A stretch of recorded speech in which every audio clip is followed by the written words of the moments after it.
I know you had a new contract with the UFC, but how long do you really, in your mind, see yourself continuing to fight?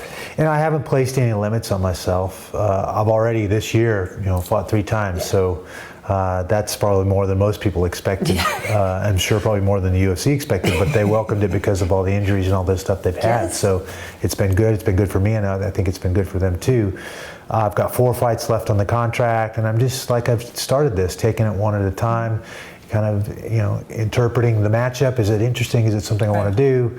And now does it rub up against something in this other career that I'm very interested in? So those are all things I have to kind of juggle. Obviously, they're paying me very, very well with the new contract, and that's nice.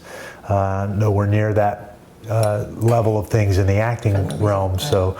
The financial side of it always has to play in as well. Right. Do you feel that you really want to fight for another title? You're a 5-time title holder. Is that important to you anymore? It's not so much about the title. It's about the guy holding the title.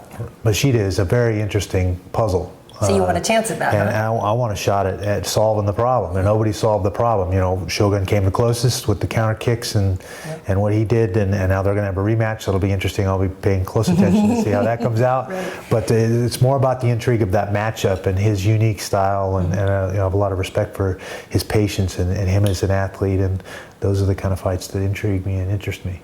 Obviously, Mark Coleman had to be interesting. You guys have some history, and it had to feel good to kind of close the book on that story, right? Yeah, I think so. I feel kind of bad that they cut Mark, but that's the nature of the game. Unfortunately, one of us is going to walk out of there having lost, and we go back a long way. We wrestled way back in the day. We were supposed to fight, and both of us being active Hall of Fame guys and in our 40s, all were interesting things about the fight. But the most intriguing piece for me was that we both come from that wrestling world, and I think of all the guys that I've had problems with and kind of formulating a game plan, those wrestlers are the guys that pose the most issue for me, because we're going to try to do the same things to each other. Exactly. So that was what intrigued me about it. I took Mark very, very seriously, and everybody's talking, oh, he's too old, he's too slow, this or that and the other. I can't afford to factor any of that into a game plan. And it was the same thing with Nogueira. Oh, he can't take a shot anymore and all that. I was like, yeah, right. We're going to see the best Nogueira we've ever seen. That's what I'm counting on.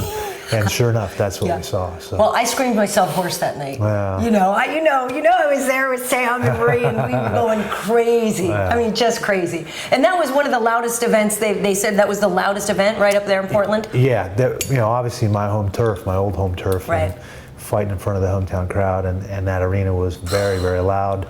I can only really remember it being louder than that one time, and that was Columbus against Tim Sylvia, and that final countdown and all that stuff. So, and that was 21,000, 22,000 people. It was remarkable. So this was 16, and they were rivaling that. So but we were there for you.